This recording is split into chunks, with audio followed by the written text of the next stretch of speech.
नमस्कार मैत्रिणींनो, मंजू क्रिएशनमध्ये तुमचे सर्वांचे स्वागत आहे. तर आज मी तुम्हाला थालीपीठाची रेसिपी दाखवणार आहे. ही वेगळी थालीपीठाची रेसिपी मी तुम्हाला दाखवत आहे. तर आपण दुपारी जे स्वयंपाक बनवतो त्यामधलं संध्याकाळच्या वेळेस थोडं सर्व अन्न उरलेलं असतं.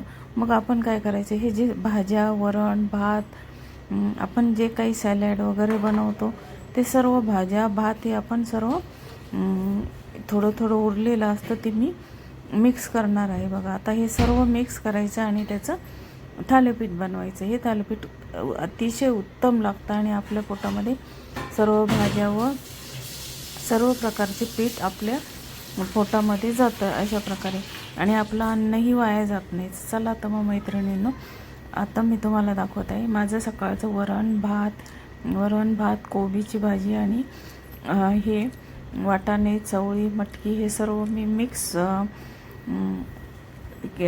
उकडून घेतलेलं होतं. ते सर्व मी आता एकत्र करून थालीपीठ बनवणार आहे. आता हा थोडा भात आहे. तर चला तर मैत्रिणींनो, मी आता तुम्हाला दाखवत आहे. आता मी एक मोठं बाऊल घेतलेलं आहे. त्यामध्ये मी वरण घातलेलं आहे. फोडणीचं वरण आहे. त्याच्यानंतर आता ही कोबीची भाजी आहे. वरण, कोबीची भाजी आणि थोडासा भात, असं हे सर्व थोडं अन्न आपलं उरलेलं असतं दुपारच्या वेळेस. आता हे मी सर्व मिक्स, आता हा भात, एखादी पोळी उरली असेल तर तीसुद्धा मिक्सरमध्ये काढून त्यामध्ये टाकायची. आता त्यामध्ये मी भात टाकलेला आहे. आता त्यानंतर आता मी सकाळी हे डोसे केलेले होते मसुराच्या डाळीचं, त्याचं थोडंसं बॅटर उरलेलं होतं, ते सुद्धा मी त्यामध्ये टाकलेलं आहे.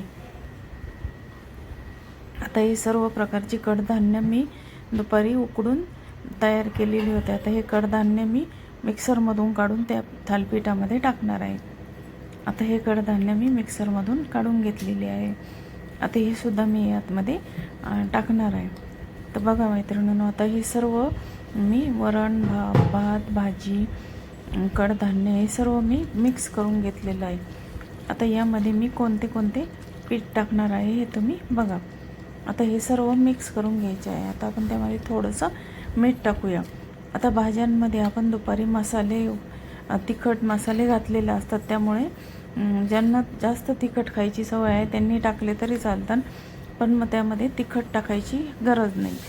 फक्त मीठ थोड्या प्रमाणामध्ये आपण त्यामध्ये टाकूया. तर चला, आता आपण त्यामध्ये थोडं मीठ टाकून घेऊया. तर अशा प्रकारे आता हे सर्व मी व्यवस्थित हाताने सर्व मिक्स करून घेतलेलं आहे. आता त्यामध्ये थोडं मीठ टाकून घेणार आहे. नंतर त्यामध्ये आता मीठ टाकल्यानंतर आपण आता त्यामध्ये सर्व प्रकारचे पीठ मी टाकून घेणार आहे. आता ह्यामध्ये मी पहिल्यांदा टाकत आहे बेसन पीठ. यामध्ये मी अर्धा चमचा बेसन टाकलेलं आहे. आता त्यानंतर त्यामध्ये टाकणार आहे गव्हाचं पीठ. गव्हाचं पीठ आपल्याला थोडं जास्त टाकायचं आहे. अर्धा चमचा बेसन, थोडं गव्हाचं पीठ, आता थोडं तांदळाचं पीठ टाकलेलं आहे आणि थोडं नागलीचं पीठ. आता तांदळाचं पीठ टाकून घेतलं आहे, थोडं नागलीचं पीठ टाकलं आहे. बघा मैत्रिणींना, अशा प्रकारे आता हे सर्व पीठसुद्धा आपल्या पोटामध्ये जातात. आता ज्वारीचं पीठ असेल तर ज्वारीचं पीठ, बाजरीचं पीठ, हे सर्व पीठ आपण त्यामध्ये टाकू शकतो. आता त्यामध्ये मी थोडासा ओवा टाकलेला आहे. आता आपल्याला पीठ हे भिजवून आता त्यामध्ये थोडीशी हळद टाकून घ्यायची आहे. हळद टाकल्यानंतर हे पीठ, आता आपण जे बॅटर तयार केलं आहे त्याच्यामध्ये जेवढं मावेल तेवढंच पीठ त्यामध्ये टाकायचं. वरून पाण्याचा वापर करायचा नाही. अगदी लागलं तर थोडंसं पाण्याचा शिपका त्याला द्यायचं, कारण तेवढ्या बॅटरमध्येच आपण हे भिजवून घ्यायचं आहे. आता बघा मैत्रिणी, आता हे आपलं थालीपीठाचं पीठ भिजवून झालं आहे. आता आपण तव्यावर थोडंसं तेल टाकून थालीपीठ लावून घेणार आहोत. तर अशा प्रकारे आता हा आपला थालीपीठाचा गोळा तयार झालेला आहे. आता आपण एक तवा घेतला आहे, त्या तव्यावर थोडंसं तेल टाकून त्या हाताने थोडं पसरवून घ्यायचं आणि त्याच्यावर आपल्याला थालीपीठ लावून घ्यायचं आहे. आता आपण थालीपीठ लावून घेऊया. तर बघा मैत्रिणींनो, आता आपण त्याच्यावर थालीपीठ लावून घेत आहोत. अशा प्रकारे आता हे पातळ असं थालीपीठ आपल्याला लावून घ्यायचं आहे. हे थालीपीठ सर्व भाज्यामध्ये आपल्या मसाले वगैरे असतो, त्यामुळे हे थालीपीठ खायला खूप टेस्टी लागते. थालीपीठही छान लागते. आपल्या सर्व प्रकारचे पीठ पण आपल्या पोटामध्ये जातात आणि आपलं जे दुपारचं अन्न असतं ते सुद्धा आपलं वाया जात नाही. आणि हे अन्न संध्याकाळच्या वेळेस असं पोटभरीचं पण हे जेवण होतं, कारण त्यामध्ये गव्हाचं पीठ वगैरे असतं, त्यामुळे हे अन्न पोटभरीचं थालीपीठ होतं. तर बघा मैत्रिणींना, आता अशा प्रकारे हे मी पातळ असं थालीपीठ कापून घेतलेलं आहे. मैत्रिणींनो, तुम्हाला माझी ही रेसिपी कशी वाटली? ही रेसिपी जर आवडली असेल तर माझ्या चॅनलला लाईक, शेअर आणि सबस्क्राईब जरूर करा. आता आपण त्या थालीपीठाला थोडेसे होल पाडायचे आणि त्यामध्ये थोडंसं तेल अजून टाकायचं आहे.